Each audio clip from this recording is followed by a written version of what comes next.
अब सभी संगत जी को जय गुरु जी।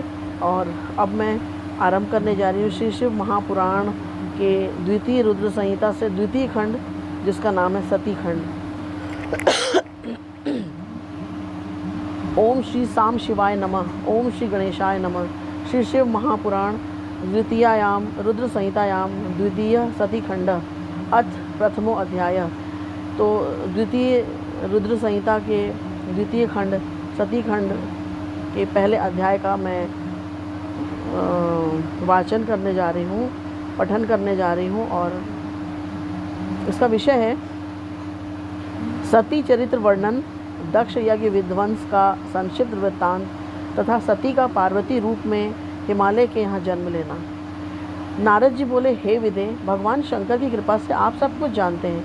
आपने शिव और पार्वती की बहुत सी अद्भुत तथा मंगलकारी कथाएं कही हैं। आपके मुखारविंद से निकली हुई शंभू की श्रेष्ठ कथा को सुनकर मैं अतृप्त ही हूँ। हे प्रभु, मैं उसे पुनः सुनना चाहता हूँ। हे विधे, पहले आपने शंकर के पूर्णांश महेशान, कैलाशवासी तथा जितेंद्रीय जिन रुद्र का वर्णन किया, वे योगी जितेंद्रीय विष्णु आदि सभी देवताओं से सेवा के योग्य संतों की परम गति निर्विकार महाप्रभु निर्द्वंद्व होकर सदैव क्रीड़ा करते रहते थे। विष्णु की प्रार्थना से प्रसन्न होकर वे मंगलमयी परम तपस्विनी तथा श्रेष्ठ स्त्री से विवाह करके गृहस्थ बन गए। सर्वप्रथम वे शिवा अर्थात दक्ष पुत्री हुई और तत्पश्चात पर्वतराज हिमालय की कन्या पार्वती के रूप में उन्होंने जन्म लिया। एक ही शरीर से वे दोनों की कन्या किस प्रकार से मानी गई?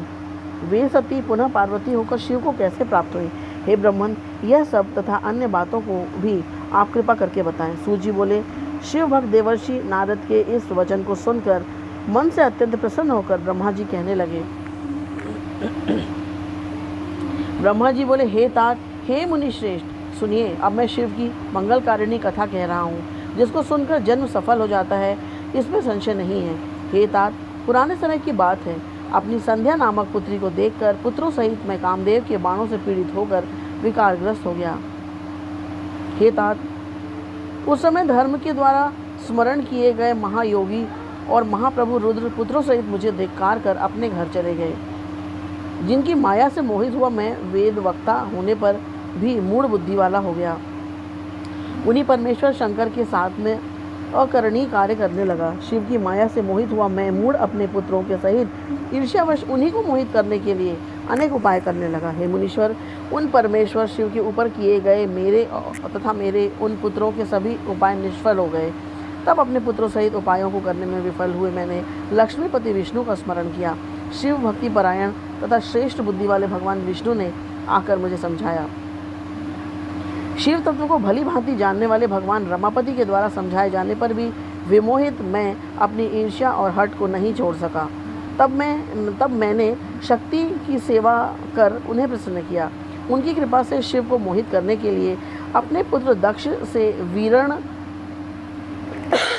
वीरण की कन्या असिकनी के गर्भ से कन्या को उत्पन्न कराया।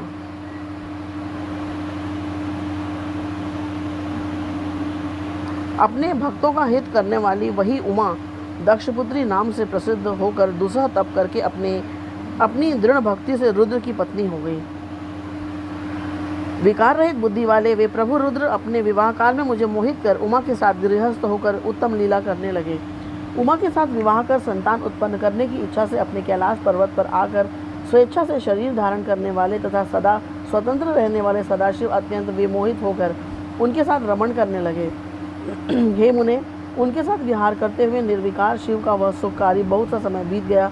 तदनंतर किसी निजी इच्छा के कारण रुद्र की दक्ष से स्पर्धा हो गई। उस समय शिव की माया से दक्ष मोह से ग्रस्त महामूढ़ और अहंकार से युक्त हो गया। उनके ही प्रभाव से महान अहंकारी मूढ़ बुद्धि और अत्यंत विमोहित हुआ वह दक्ष उन्हीं महाशांत तथा निर्विकार भगवान हर की निंदा करने लगा। तदनंतर गर्भ में भरे हुए सर्वाधिप दक्ष ने मुझे विष्णु को तथा सभी देवताओं को बुलाकर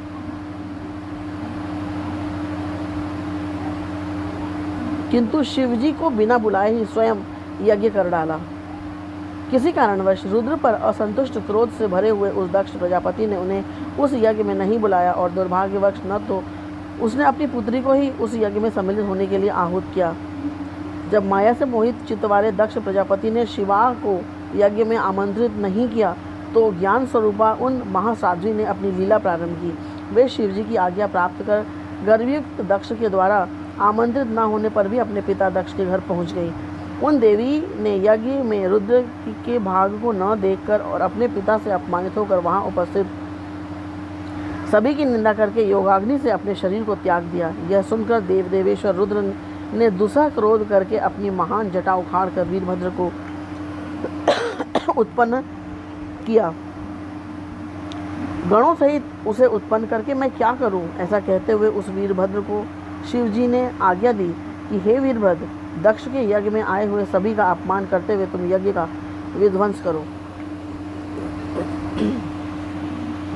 शिव की इस आज्ञा को पाकर महाबलवान तथा पराक्रमी व गणेश्वर वीरभद्र अपनी बहुत सी सेना लेकर यज्ञ विध्वंस के लिए वहां शीघ्र ही पहुंचा। उसकी आज्ञा से उन गणों ने वहां महान उपद्रव प्रारंभ किया। उस वीरभद्र ने सबको दंडित किया।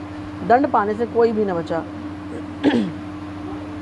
वीरभद्र ने देवताओं के साथ विष्णु को भी जीतकर दक्ष का सिर काट लिया और उस सिर को अग्नि में हवन कर दिया। इस प्रकार महान उपद्रव करते हुए उसने यज्ञ को विनष्ट कर दिया। तत्पश्चात वह कैलाश पर गया और उसने शिव को प्रणाम किया। इस प्रकार यज्ञ का विध्वंस हो गया। देवताओं के देखते देखते रुद्र के अनुचर वीरभद्र आदि ने यज्ञ को विनष्ट कर दिया। हे मुने, श्रुतियों तथा स्मृतियों से प्रतिपादित यह नीति जान लेनी चाहिए कि श्रेष्ठ प्रभु रुद्र के रुष्ट हो जाने पर लोक में सुख कैसे हो सकता है। उसके बाद सभी देवताओं ने यज्ञ की पूर्णता के लिए भगवान रुद्र की स्तुति की। उस उत्तम स्तुति को सुनकर रुद्र प्रसन्न हो गए।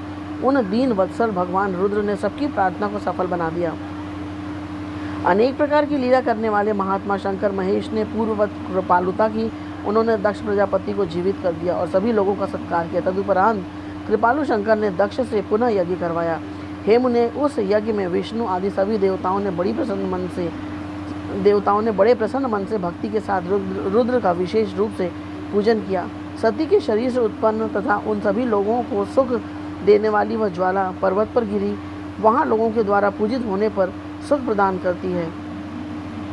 ज्वालामुखी के नाम से प्रसिद्ध वे परमा देवी कामनाओं को पूर्ण करने वाली तथा दर्शन से समस्त पापों को विनष्ट करने वाली हैं। संपूर्ण कामनाओं के फल की प्राप्ति हेतु लोग इस समय अनेकों विधि विधानों से महोत्सव पूर्वक उनकी पूजा करते हैं।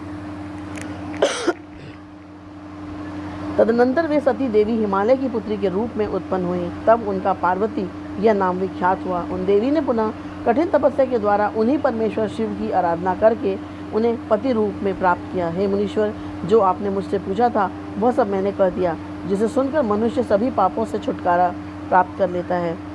इति श्री शिव महापुराणे द्वितीयायाम रुद्र संहितायाम द्वितीय सती खंडे सती संक्षेप चरित्र वर्णनम नाम प्रथमो अध्याय। इस प्रकार श्री शिव महापुराण के अंतर्गत द्वितीय रुद्र संहिता के द्वितीय सती खंड में सती चरित्र वर्णन नामक पहला अध्याय पूर्ण हुआ।